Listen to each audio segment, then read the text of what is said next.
ito, siya. Yung si Sarge. Ngayon wala po siya napapakinggan na. Parang blanco po yung utak niya. Kaya yung po ma'am, nung pinuputukan niya na po kami, nag-ano lang po kami, pumalit lang po kami ng putok. Para ma-neutralize. Para maano po namin siya. Hindi po siya tumigil, sir, hanggat hindi siya... Hindi po ma'am. Talagang naman po siya nung... Talagang paano na po talaga siya. Talagang kumbaga po para sa kanya parang desidido na siyang talagang sumabay na lang din. So nung nakita namin yung ganong status ng isip niya, so ginawa namin, nineutralize po na namin yung sitwasyon, tinamaan namin sa paa, tapos sa katawan ko. So pagtas nung nanghihina na siya, ang ginawa namin ay tumawag po kami ng ambulance o rescue for in good faith pa rin po kami na hindi po talaga namin intensyon na mamatay. Nakausap niyo pa siya, sir? Hindi na po namin siya nakausap. Kasi po ang inisip po agad namin is kumuha po kami agad ng ambulance or rescue para po ma-respondihan po agad siya. Talo na po yung mga una niyang civilian na nabaril po. Salamat, sir. Sir, Yes. isa-isa nga po. Kunin ko lang po yung buong pangalan, designation, sir. Police Corporal Brill Bernis po, mobile patrol po.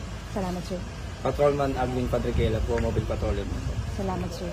Ano po, Police Master Sergeant, Juniro Karapatan. Patroller din po ako. Salamat, sir. Sir, kunin ko naman.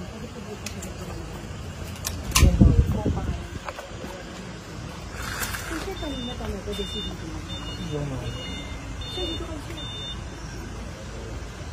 Kasi ma'am, dapat po, kung dumating po yung mobile, saka po kami, dapat po yun kung ano siya, susuko na po siya ma'am.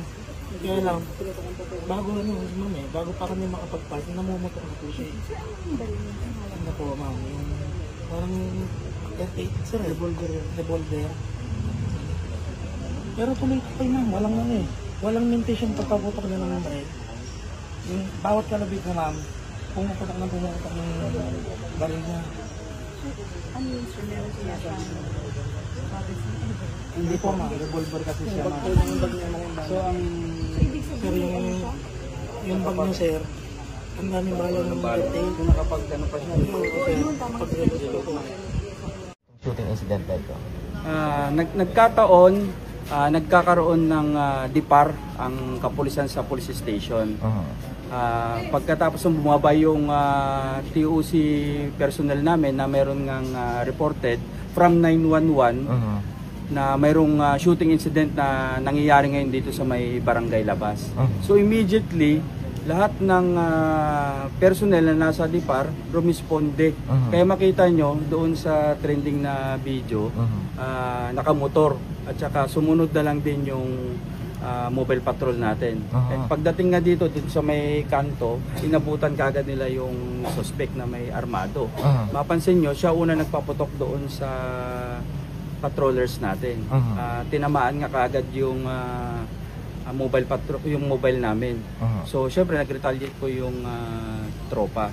Bago niyan, nagkaroon na ng alitan yung magtsuhin. So nabaril niya yung pamangkin niya, si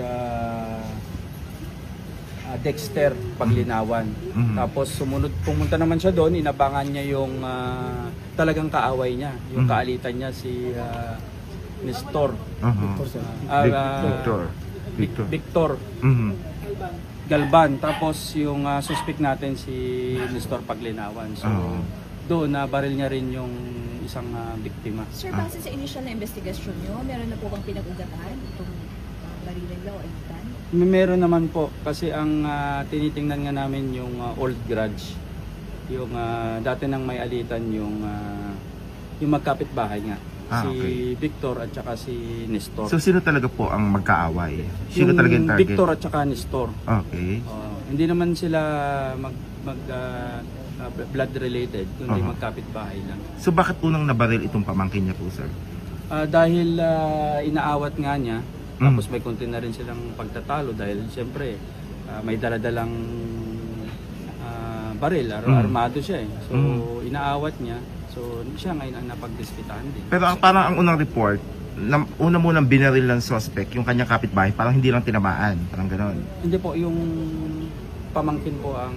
Paano niya aawatin, sir, kung wala pa siyang binabaril na una? Kaya nga ang unang nabaril yung pamangkin. Kasi yun yung unang umawan.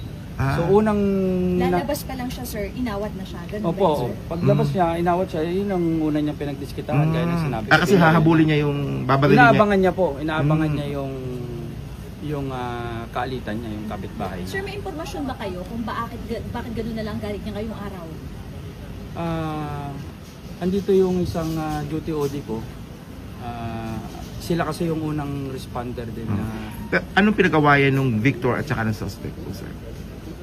dati kasi involved na sa drugs yung suspect. Mhm. So na-rehab na ito eh. Mhm. So yun yung isang pinagugatan dahil nga yung pamangkin ang nagpa-rehab, tapos ang isang pinagsususpect sa niya yung kapitbahay niya na nag-report din sa barangay.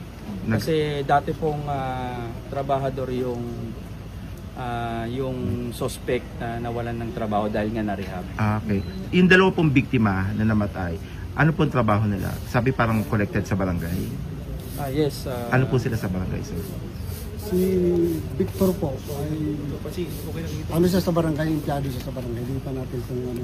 Tapos yung pamangkin niya. Yung pamangkin niya, hindi naman ano siya sa barangay. Hindi. Talagang ano lang talaga siya. Ang pumigil at na napagbangkin na ng Apo. So mabilis yung pagresponde ng mga pulis po. Mabilis po kasi 4 na minuto po naka-responde kaagad eh. Imagine nyo, from police station to barangay labas. Mga ilang kilometro din yan. Sir, talaga nakikipagpalitan. Talaga Opo, nakita nyo naman po sa video. Pero nagkaroon ba ng pagkakataon na pasukuin na sabihin sumuko yung suspect? Nabanggit ng tropa ko kasi aware na siya eh. Padating na yung mobile patrol namin eh. So nakawangwang na yan. So doon pa lang dapat alam na niya na talagang lalabanan siya pagka papuputokan yung aking mga tropa. Saka pagdating pinutukan agad ang mga pulis. Pinutukan kaagad sila. Sir, may information ba kayo kung lasing siya or ano, nakahira, may ganun, wala naman? Wala pa naman po. Kanina po andito po yung SOCO. Malalaman po natin kung ano pa yung ibang informasyon na makakalap natin. Sir, yung mga binaril, may initial info ba, sir, kung ilang tama ng baril, saan tinamaan o wala pa po? Hindi po pa namin alam. Ang SOCO po yung makakapaglabas po ng official report. Namumutok na po siya. Namumutok na po. Nung dumating po kami. Ngayon, ang ginawa po namin, nag-cover po kami. Tapos, itong pong mobile, doon po ako nag-cover sa mobile eh. Sinisigawan ko po yung tao para ano siya, sumuko. Ang problema po, habang sinisigawan ko, lalo po siya namaril na namaril. So talagang hindi siya tumigil. Hindi po. Kaya kami po, yung sa nakipagpalitan po kami sa kanya ng putok para wala rin po madamay ng ibang sibilyan. Hindi ba siya nagkuble? Talagang nakatayo Hindi po. Talagang open po siya, namamaril po siya. Active shooter po lumalabas eh. Ano po? Active shooter.